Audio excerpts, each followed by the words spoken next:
Bienvenue sur le podcast Bien dans mon ventre, le podcast à destination de toutes les personnes qui veulent faire la paix avec leur ventre et des professionnels de santé qui veulent approfondir la prise en charge des troubles digestifs.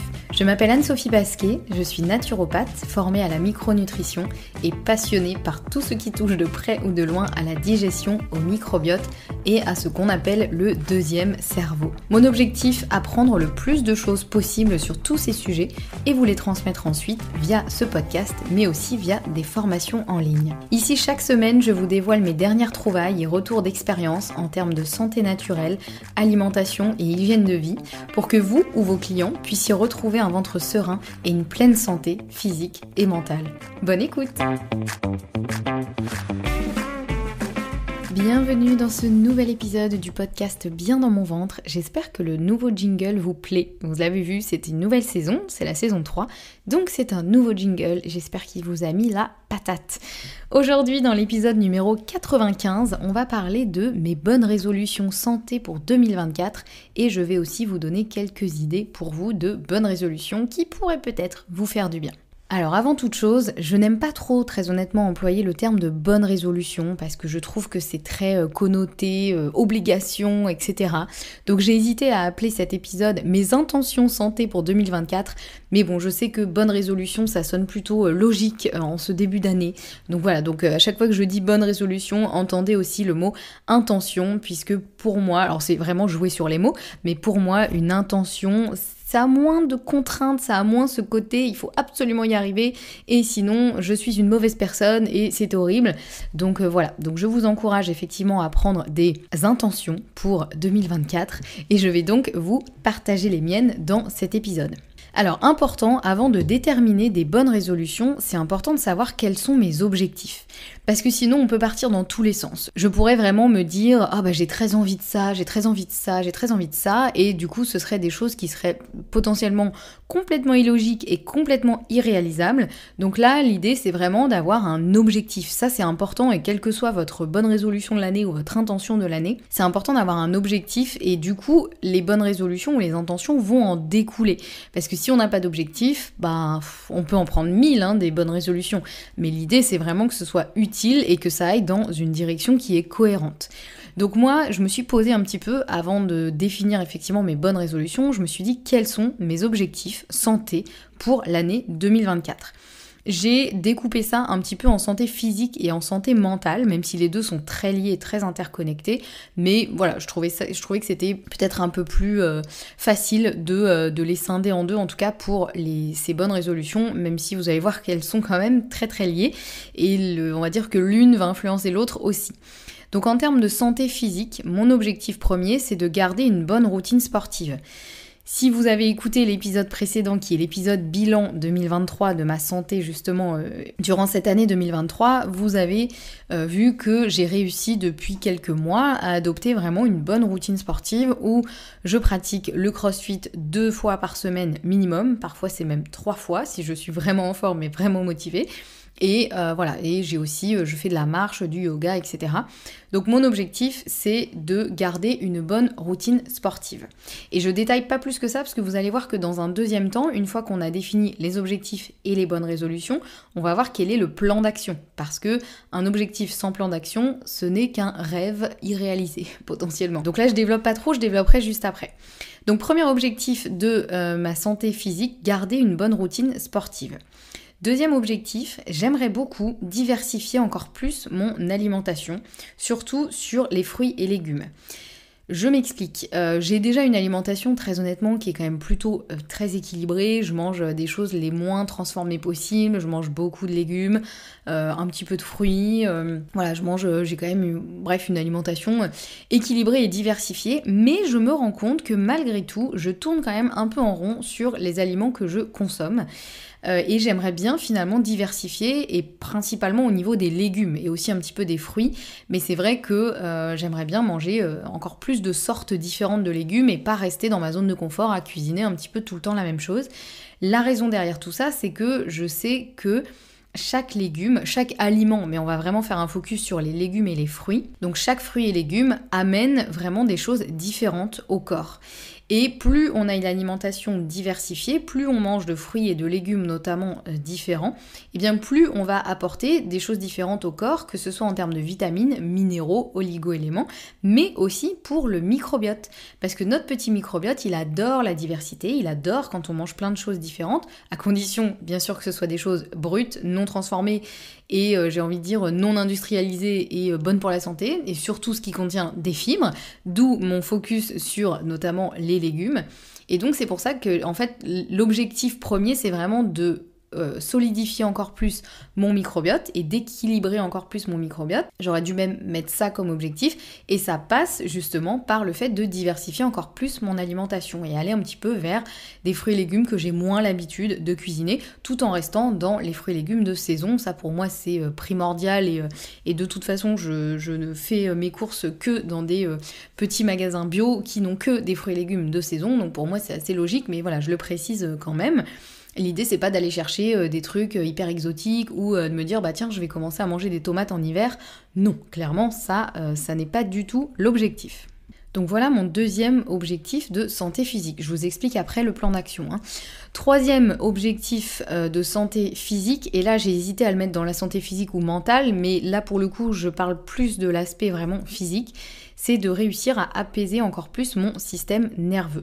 Parce que je me rends compte vraiment que j'ai un système nerveux qui est en hypervigilance constamment et que finalement le moindre petit couac ou la moindre petite tension que je peux ressentir, eh bien j'en ressens vraiment les effets physiques et je me rends compte que même quand j'ai l'impression d'être plutôt assez calme et sereine, finalement mon système nerveux il ne l'est pas totalement.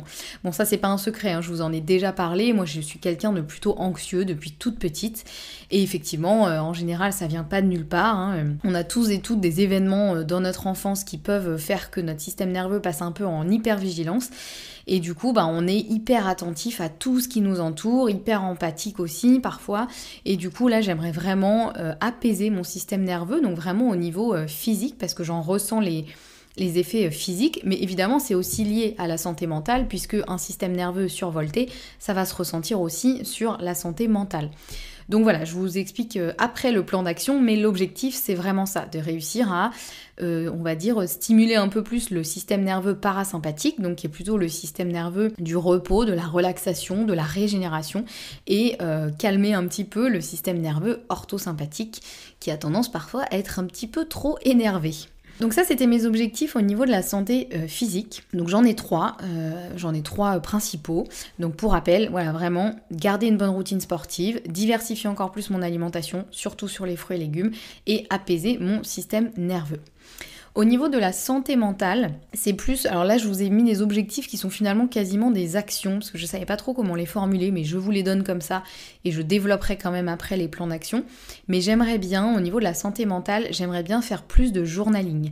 Donc c'est-à-dire prendre plus de temps pour écrire dans mon journal, parce que aujourd'hui je le fais quand même assez souvent, mais je sens que si je le faisais plus souvent, ou peut-être plus longtemps, ça m'apporterait encore plus de bénéfices, parce qu'à chaque fois que je le fais, je sens que vraiment ça me fait du bien, mais je manque encore de temps, ou en tout cas je ne prends pas suffisamment le temps de le faire dans la journée, donc je le fais pas forcément tous les jours, et c'est quelque chose que j'aimerais plus faire parce que je sens que ça me fait du bien.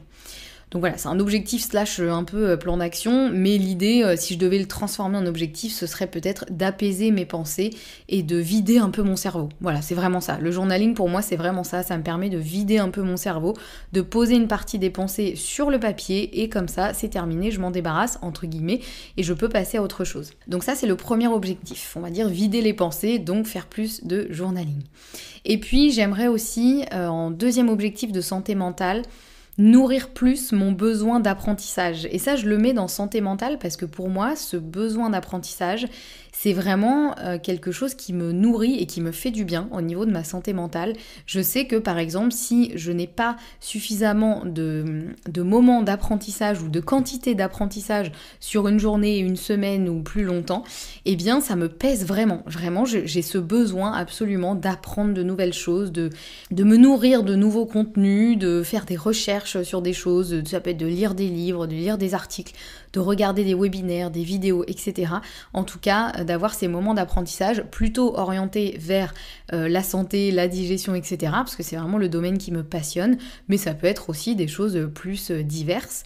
Donc j'aimerais effectivement inclure un peu plus de ça dans ma journée, dans mon quotidien, en tout cas plus fréquemment, parce qu'aujourd'hui j'ai déjà dédié des créneaux dans mon agenda, mais souvent ce sont des créneaux qui passent un peu à la trappe si jamais je suis en retard sur d'autres choses et qui en tout cas je trouve ne sont pas assez conséquents pour nourrir suffisamment mon fameux besoin d'apprentissage.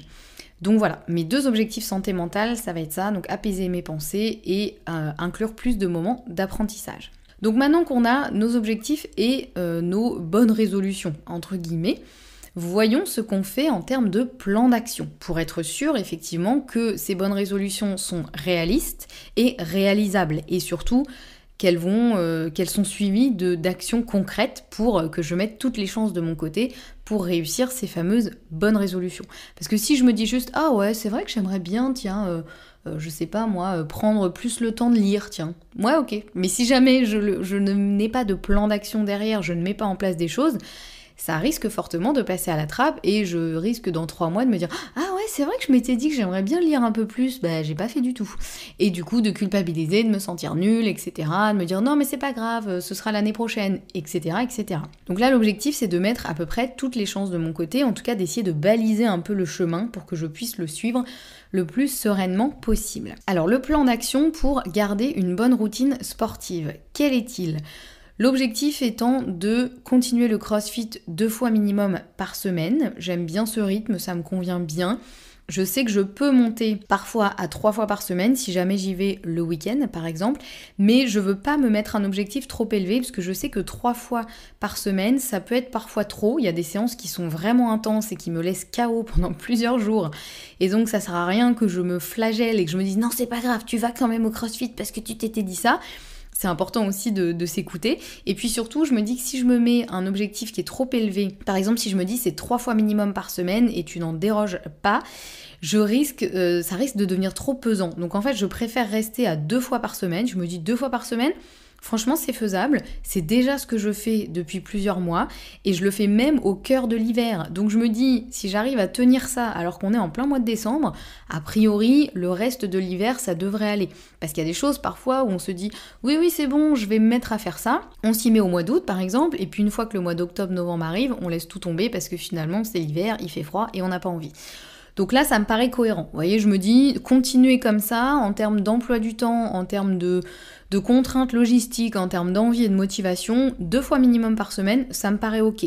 Je me laisse la liberté de monter à 3 fois par semaine si j'ai envie, mais c'est pas une obligation. Déjà, si je fais 2 fois par semaine, je serai déjà très contente. Donc vous voyez, c'est important de ne pas non plus s'en mettre trop, honnêtement, parce que là, je pourrais me dire, vas-y, cette année, je passe à 4 fois par semaine, allez, on y va. Non, en fait, je sais très bien que c'est pas réalisable, ça ne va pas me convenir, ce sera trop, je vais m'épuiser, je vais m'en dégoûter, et ce n'est pas l'objectif. Donc je préfère me dire 2 fois par semaine, c'est déjà très bien, honnêtement. L'important, c'est que je puisse le tenir sur le long terme, puisque aussi une bonne résolution, normalement, c'est censé devenir une bonne habitude. C'est pas juste quelque chose qu'on va faire pendant 2 mois et qu'on va laisser tomber. Sinon, c'est un peu dommage. Donc ça, voilà, l'objectif, le plan d'action, c'est de continuer le CrossFit 2 fois minimum par semaine. En plus de ça, puisque pour moi, c'est déjà bien de faire du CrossFit 2 fois par semaine, mais je privilégie aussi beaucoup le mouvement au quotidien. Pour moi, c'est vraiment hyper important, surtout que j'ai un travail quand même de bureau, où je reste quand même assise une bonne partie de la journée. Donc, qu'est-ce que je me rajoute en plus dans mon plan d'action ? C'est de marcher au moins 30 minutes chaque jour. Et ça, c'est pareil, je sais que j'en suis capable parce que c'est quelque chose que je fais déjà aujourd'hui. Quand je vais travailler dans mon coworking, dans lequel j'ai un bureau, avant j'y allais à vélo, donc je mettais à peu près 10 minutes. Maintenant, j'y vais systématiquement à pied, donc je mets à peu près 25 minutes. Et c'est quelque chose qui me convient très bien parce que moi, j'adore marcher. Et je me mets mon petit livre audio dans mes écouteurs, donc c'est un peu mon petit plaisir limite. Voilà, c'est 30 minutes, 25-30 minutes de marche. C'est vraiment mon petit plaisir, j'adore ça. Et même quand il pleut, je prends un parapluie et j'y vais quand même. Donc ça c'est pareil, je sais que je peux le tenir parce que je le fais déjà aujourd'hui, pareil, même en plein mois de décembre. Honnêtement, ça devrait pas être trop difficile à tenir et j'ai vraiment accepté que le fait de marcher, c'est une activité physique et je suis vraiment ok avec le fait que le fait de marcher, c'est une activité physique, c'est important. Donc oui, je perds peut-être du temps en allant à mon coworking à pied plutôt qu'à vélo, mais je le fais avec grand plaisir parce que je sais que ça me fait du bien physiquement, ça me fait du bien mentalement et en plus de ça, j'ai ma petite récompense, j'écoute un livre audio en marchant. Honnêtement, pour moi, c'est vraiment idéal. Donc voilà, mon plan d'action pour garder une bonne routine sportive, ce sera ça. Je rajouterai effectivement dans cette routine sportive le yoga, mais vous allez voir qu'il rentre plus dans le plan d'action au niveau du système nerveux. Donc je m'arrête là pour l'instant pour le plan d'action pour la bonne routine sportive. Deuxième objectif et deuxième bonne résolution, c'était de diversifier encore plus mon alimentation, surtout sur les fruits et légumes. Qu'est-ce que je vais faire pour ça ? Je vais rester assez simple, mais je vais me faciliter un peu la vie. C'est-à-dire que je vais trouver et essayer, parce que c'est pas le tout de les trouver, il faut aussi les essayer. Donc je vais trouver et essayer 10 nouvelles recettes avec des légumes que j'ai moins l'habitude d'utiliser.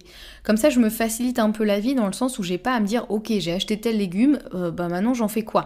Au moins j'ai ma recette, je sais ce que je dois faire et au moins je peux un peu me projeter, c'est un peu plus fun. Si je trouve une recette qui me fait envie, ça peut être très chouette. Donc voilà, donc ça l'objectif, je vais effectivement me trouver 10 recettes avec des légumes un peu inconnus au bataillon, ou en tout cas que j'ai moins l'habitude d'utiliser. Peut-être aussi des légumes où je me dis « Ah ouais non, celui-ci j'aime pas trop ». Bah, ce sera l'occasion de regoûter justement, parce que parfois on a effectivement des bonnes surprises. Et voilà, et du coup de les cuisiner. Et parmi ces 10 recettes, je me dis qu'il y en aura au moins peut-être 3 ou 4 que je vais vraiment beaucoup aimer et que je vais garder, que je vais intégrer un peu dans ma routine de cuisine. Donc voilà, ça c'est l'objectif, vous voyez, c'est 10 recettes, je me dis c'est faisable, honnêtement. Je me mets pas de temps, je me dis pas je vais essayer 10 recettes dans une semaine, parce qu'il faut pas déconner, ça ferait quand même beaucoup. Donc je me mets pas forcément de temps précis, parce qu'en plus l'idée c'est aussi de découvrir des nouveaux légumes en fonction des saisons. Donc je peux peut-être me dire, si je veux encore plus préciser l'objectif, bah je me mets, on va dire 2-3 recettes par saison, ce qui fera à peu près une dizaine à la fin de l'année. Où j'essaye justement des nouveaux légumes de saison que j'ai pas trop l'habitude d'utiliser. Parce que si je fais tout ça sur uniquement les légumes d'hiver, bon après je pourrais recommencer l'expérience sur les légumes plutôt d'été, mais là je me dis voilà, ça peut être sympa aussi de me dire je répartis ça sur l'année et à chaque fois je vais essayer de trouver des recettes avec des légumes que j'ai moins l'habitude de manger. Troisième bonne résolution et le plan d'action qui est relié à celle-ci, donc c'est d'apaiser mon système nerveux. Pour ça, je sais qu'il y a certaines choses qui me font du bien, que je fais déjà aujourd'hui, mais pas suffisamment à mon goût. Ce serait idéalement de faire au moins 3 séances de yoga par semaine.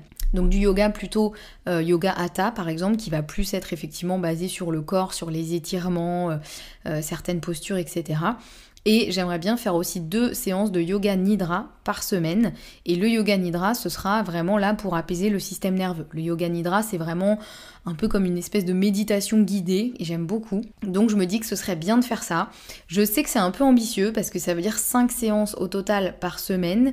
Il faut quand même les caser dans une semaine, même si en général, moi je me fais des séances quand même assez courtes. J'ai du mal à me caser une séance de yoga de 1 heure, sauf si c'est un cours de yoga. Si je vais quelque part prendre un cours de yoga, là il n'y a pas de problème. Mais j'avoue qu'à la maison, en général, je fais des sessions qui durent une demi-heure grand maximum. Et bon, c'est déjà pas mal. Pareil pour le yoga nidra. Donc voilà, je sais que c'est un peu ambitieux, mais celui-ci, je me dis, voilà, si j'arrive à faire ça, ce serait quand même chouette, en sachant que je peux aussi caser 2 séances dans une même journée. Par exemple, me dire, un matin ou un soir, je me fais une séance de yoga hatha, et puis le midi, après le déjeuner, je me fais une séance de yoga nidra. Ça, c'est quelque chose que j'aime beaucoup faire. Donc c'est pareil, il faut que ça rentre dans mon emploi du temps, il faut que je vois un petit peu comment je peux caser ça. Là pour le coup, je pense que ça va être plus challengeant que la routine sportive, puisque c'est quelque chose que pour le coup je n'arrive pas encore à faire. J'arrive pas encore à faire autant de séances de yoga, alors que je sais que vraiment ça me ferait du bien, mais j'ai encore du mal à les mettre dans mon emploi du temps. Donc là il va falloir que je me casse un petit peu la tête, que je me dise ok, à quel moment je les mets, à quel moment c'est stratégique et j'ai le plus de chances possible de tenir ça. Parce que si je me mets ça à un moment, je me dis par exemple je me mets ça à 18h en rentrant du travail par exemple, sauf que en fait je sais que quand je rentre du travail à 18h, imaginons, il faut que je m'occupe de mes animaux, ce qui est plutôt la vérité. En général il faut que je sorte mes chiens, etc.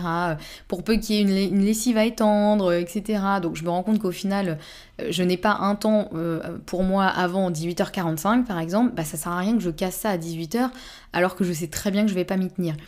Donc voilà, il faut que je vois un petit peu comment je vais m'organiser sur celui-ci. Et vous voyez, celui-ci, c'est celui qui peut sembler peut-être le plus facile et qui pourtant, je pense, va me demander le plus d'efforts. Mais bon, j'en suis consciente, j'ai vraiment envie de le faire, donc je vais voir pour comment caser ça, quitte à peut-être diminuer mon objectif, c'est-à-dire me mettre moins de séances de yoga hatha et moins de séances de yoga nidra, mais vraiment m'y tenir. Voilà, on peut essayer ça, que ça devienne vraiment une habitude qui dure dans le temps. Et puis j'aimerais bien aussi cette année essayer des exercices de respiration, puisque les exercices de respiration, pour être honnête, moi c'est pas trop mon truc, je sais pas pourquoi, j'ai un vrai blocage avec ça. Je dirais pas que j'aime pas ça, mais je n'arrive pas du tout à m'y mettre. Et autant quand j'en fais, par exemple quand je suis un cours de yoga ou autre chose, je suis les exercices de respiration avec plaisir. Mais quand il s'agit de le faire à la maison, franchement, c'est pas trop mon truc. Mais cette année, j'aimerais bien quand même le faire. Donc je me suis noté un livre notamment que j'aimerais bien lire, qui m'a l'air bien fait sur ça et qui donne des petits exercices. Et puis ensuite me mettre effectivement des petites sessions, commencer petit, c'est-à-dire déjà 5 minutes dans la journée, ce sera déjà pas mal par rapport à ce que je fais aujourd'hui, c'est-à-dire rien au niveau respiration.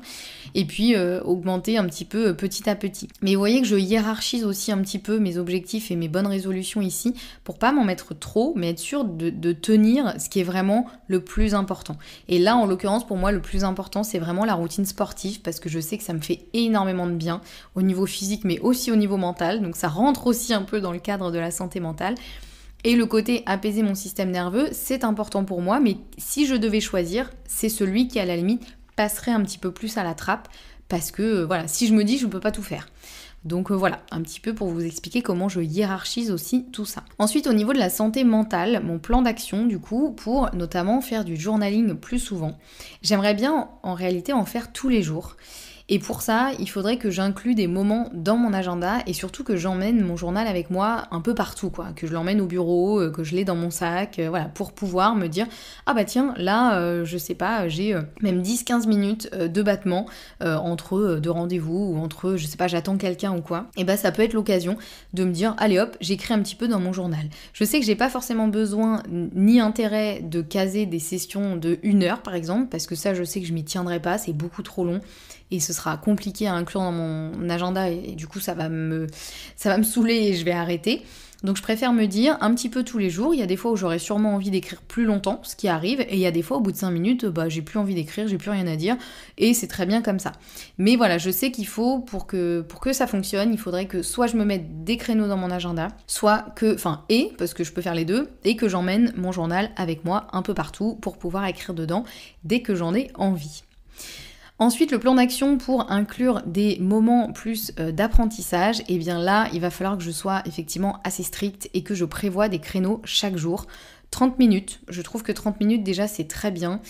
Si j'arrive à faire ça tous les jours, ce sera déjà une belle victoire parce qu'aujourd'hui c'est pas du tout le cas. Et potentiellement un moment de la journée où je sais que j'ai moins de capacité créative par exemple, où là ça pourrait me faire du bien de ne pas être dans la création de contenu par exemple ou dans la création de formation, mais plus dans l'apprentissage.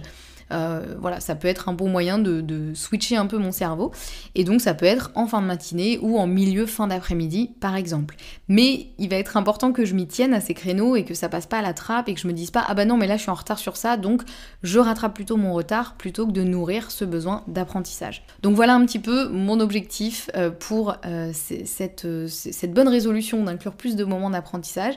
Et voilà un peu mes objectifs et mes plans d'action pour toutes mes bonnes résolutions santé pour 2024. Maintenant, je voulais faire quelques petits rappels pour vous aider à vous aussi tenir vos résolutions santé et après je vous donnerai quelques idées peut-être à mettre sur votre liste de bonnes résolutions. Le premier rappel que je voulais faire, c'est vraiment de ne pas en mettre trop. Je vous l'ai déjà dit un peu au courant de cet épisode, mais vraiment, il vaut mieux mettre peu de bonnes résolutions mais que vous allez vraiment appliquer et qui vont devenir des habitudes plutôt que vous mettre trop de résolutions que vous allez tenir 3 semaines, que vous allez arrêter et vous allez culpabiliser, vous allez vous sentir nul.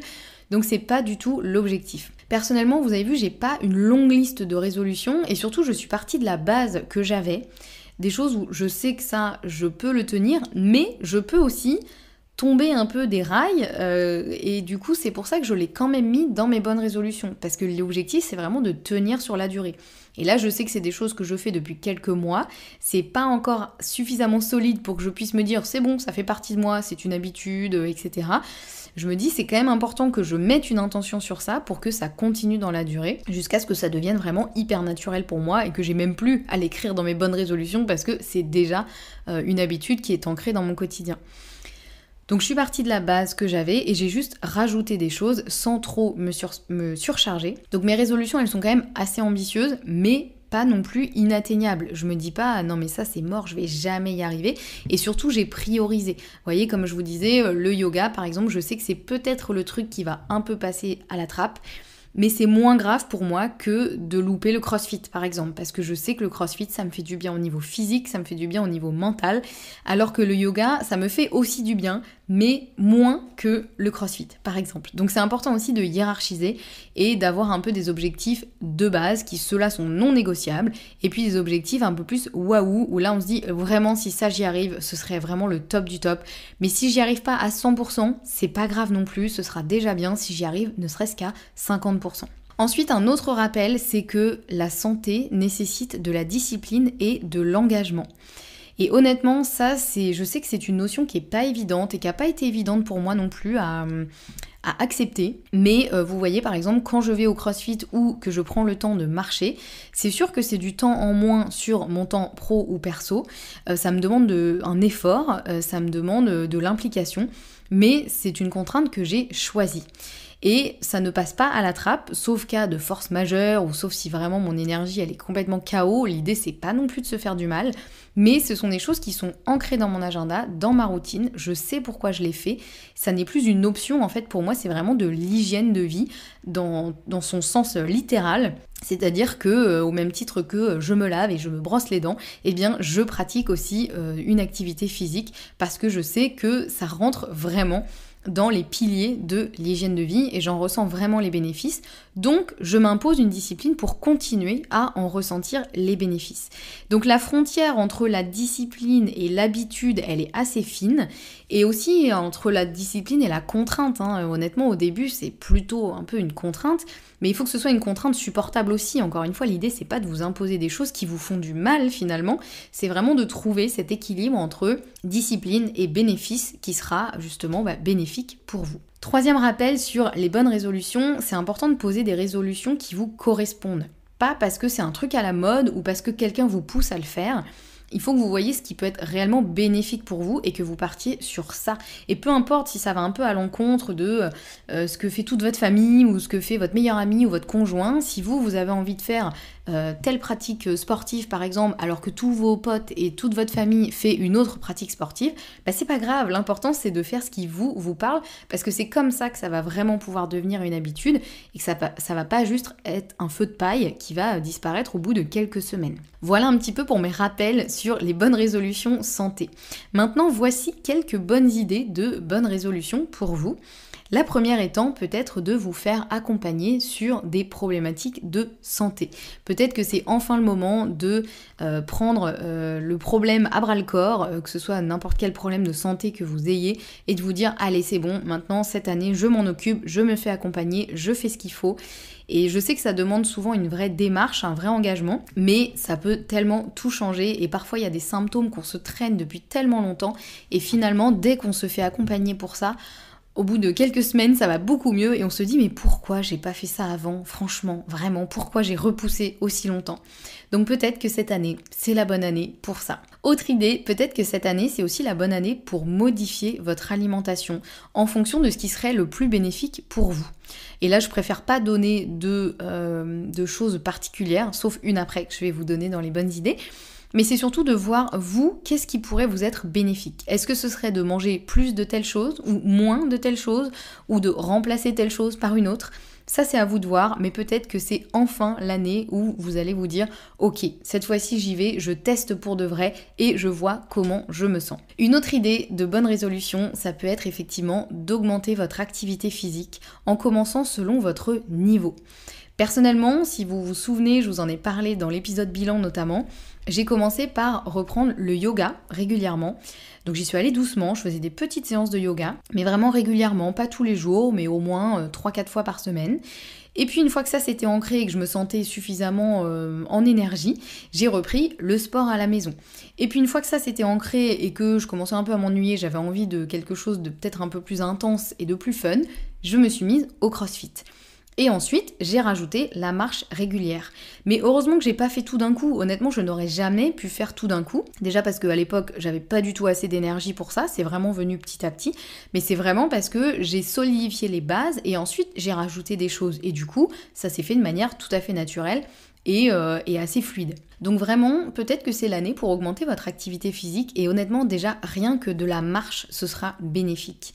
Et puis un point important, comme je vous le disais, quand on a un travail de bureau, c'est important de bouger régulièrement dans la journée. J'ai entendu Anthony Berthoud, notamment, qui a écrit des super livres sur la santé au naturel, dire que pour lui, d'ailleurs il l'a pas sorti de son chapeau, hein, il y a plein d'études qui le disent, mais il rappelait vraiment l'importance de se lever toutes les 30 minutes quand on travaille assis pour faire quelques pas. Simplement, il ne s'agit pas d'aller se faire 10 minutes de marche, mais même juste toutes les 30 minutes, se lever, s'étirer un peu, aller chercher un verre d'eau, se faire un thé, un café, aller parler à un collègue, etc. Mais juste de ne pas rester assis pendant 2 heures par exemple sans bouger, ça c'est important. Et ça honnêtement, je pourrais la noter sur ma liste de bonnes résolutions parce que très honnêtement, je ne bouge pas toutes les 30 minutes. Donc voilà, Anthony Berthoud, je t'ai entendu, je t'ai écouté et je vais le noter aussi sur ma liste des résolutions. Une autre bonne idée peut-être sur votre liste de bonnes résolutions, ce serait peut-être de végétaliser votre assiette, surtout si vous consommez beaucoup de protéines animales et surtout s'il s'agit de charcuterie ou de viande rouge. C'est peut-être le bon moment pour diversifier et faire place aux protéines végétales sans forcément passer au 100% végétarien si ça ne vous correspond pas. Et si c'est pas bon pour vous, encore une fois, je ne pense pas que tout le monde puisse être absolument végétarien. Ça dépend vraiment de plein de facteurs. Donc je suis pas en train de vous dire devenez vegan ou devenez végétarien, mais simplement de faire une petite place, voire une grande place aux protéines végétales pour compléter les protéines animales et évidemment diminuer les protéines animales et compléter par des protéines végétales tout en trouvant un équilibre. N'hésitez pas à vous faire accompagner pour ça, ce sera une très très bonne chose à faire. Et le fait de végétaliser votre assiette, ce sera à la fois bon pour votre microbiote, parce qu'il adore ça, les aliments d'origine végétale, et ce sera bon aussi pour la planète, puisque on le sait aujourd'hui, la viande notamment, c'est quand même un des secteurs qui pollue le plus. Donc voilà, ça peut être une idée de bonne résolution. Une autre idée, ça peut être aussi de prendre soin de votre santé mentale, en optimisant votre rythme de vie, en pratiquant du yoga, de la méditation, du journaling, peu importe. Pratiquez tout ce qui vous fait du bien, c'est surtout ça l'important. Encore une fois, c'est pas parce qu'on vous dit que c'est à la mode, parce que c'est absolument ce qu'il faut faire. L'idée, c'est de trouver ce qui vous convient à vous et surtout ne pas attendre d'être en pré-burnout ou en burn-out avant de se dire ouais, il faudrait peut-être que je m'occupe de ma santé mentale, tiens. C'est vraiment quelque chose qui se travaille au quotidien et qui peut fortement changer votre bien-être à la fois physique et à la fois mental.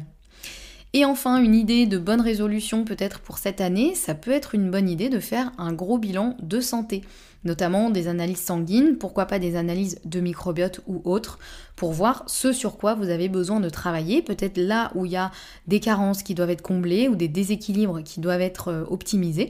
Donc pareil, n'hésitez pas à aller voir votre médecin ou un autre professionnel de santé pour faire tout ça. N'hésitez pas à vous faire accompagner. Mais en général, quand on fait un gros bilan avec plein d'analyses comme ça, il en ressort plein de choses. On apprend plein de choses sur soi-même et ça permet aussi de cibler ce sur quoi on doit travailler et d'aller vraiment à l'essentiel sans pour autant s'épuiser à faire tout et n'importe quoi. Voilà les amis, on arrive à la fin de cet épisode de mes bonnes résolutions santé pour 2024. J'espère qu'il vous a plu, j'espère qu'il aura pu vous inspirer et puis j'espère que mes petites idées de bonnes résolutions pourront peut-être vous donner justement des choses à rajouter, des idées de choses à rajouter sur votre liste. Quoi qu'il en soit, on se retrouve la semaine prochaine avec un nouvel épisode. Si vous avez aimé cet épisode, n'hésitez pas à le partager, venir me le dire sur Instagram et puis aussi me laisser une note sur votre plateforme d'écoute préférée. C'est vraiment ce qui permet de faire grandir le podcast et un grand merci à celles et ceux qui prendront le temps de le faire. On se retrouve la semaine prochaine avec un nouvel épisode et d'ici là, prenez bien soin de vous et bonne résolution.